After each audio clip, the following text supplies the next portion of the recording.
In today's clip, I'm going to be running through different ways to create a bleach painting. But before we go into the actual painting, I want to go through a few health and safety points which are essential.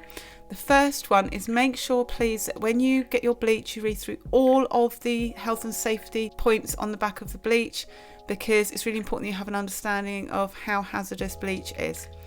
So the first thing that you will need to do is make sure that you have some essential health and safety equipment.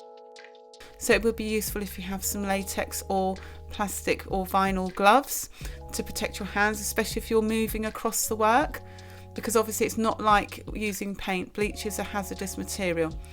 You'll also need some different brushes. This brush here I'm using for the background, and you will need some ink. This is Quink fountain pen ink. This is the ink that I use for bleach paintings. I've used different types of ink and I found that they haven't worked. So this is the one that I've stuck with, as it's come out on top all the time.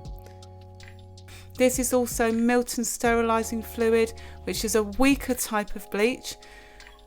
I'm also using this visor to protect my face. That would be useful in case there's any splashes. So that's something also that I would recommend. If you can't get hold of a visor, then I would just wear some safety goggles. But there are links to the description for all of these things that I'm using in today's clip. As well as using the Milton sterilising fluid, I'm also going to be using household bleach and comparing the two different types and how they compare when using them with a painting. You should also remember to keep your space well ventilated. I do send this reminder out also when using oil paints, but it's also a good idea when you're using most of these hazardous materials to open the window. So I'm going to start by painting a background with the ink, and I won't be watering it down. I'm just going to be putting it on straight as it is.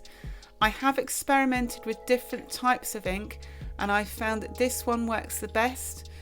I've tried painting bleach onto black paper, lots of different types of backgrounds, but I've just found that this is the only background where you get that really dramatic effect with the bleach. So I'm just going to use a large brush and paint this across the cartridge paper. Some people use watercolour paper, but this is just standard 200 GSM cartridge paper and it will work perfectly fine.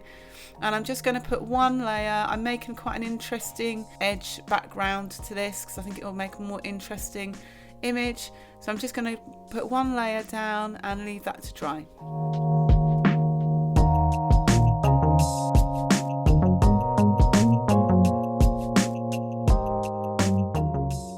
As you are using household bleach for this section, it's really important that out of the two chemicals or the two substances, that you are opening all of the windows, opening all of your doors, wearing the safety gloves, wearing your face visor or wearing the safety goggles, and generally being cautious with the materials. Obviously it's important that you're cautious with both of the materials, but out of the two fluids, the household bleach is the most potent.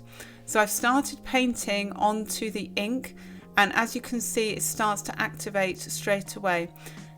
The sketch is a portrait, and what I've done is I've sketched out very lightly with chalk so that I can see the contour lines. And what I'm going to do is I'm going to highlight all of the whiter areas and the highlights and the reflections on the portrait.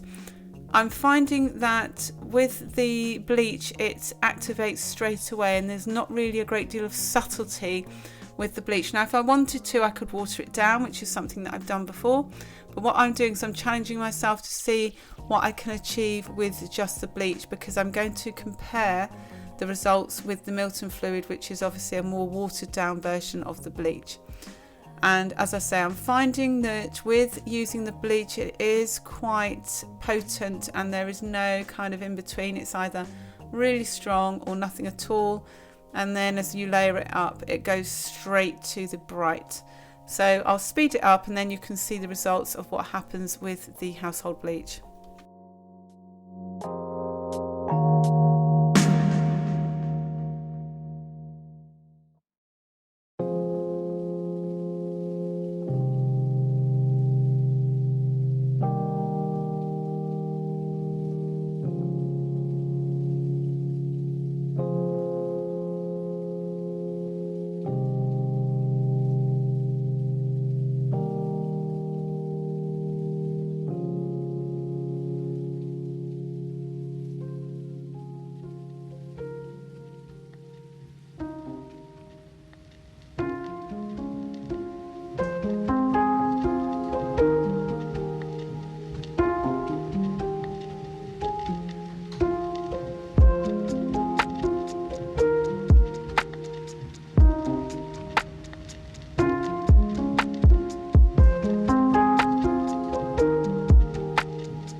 So here is the finished results.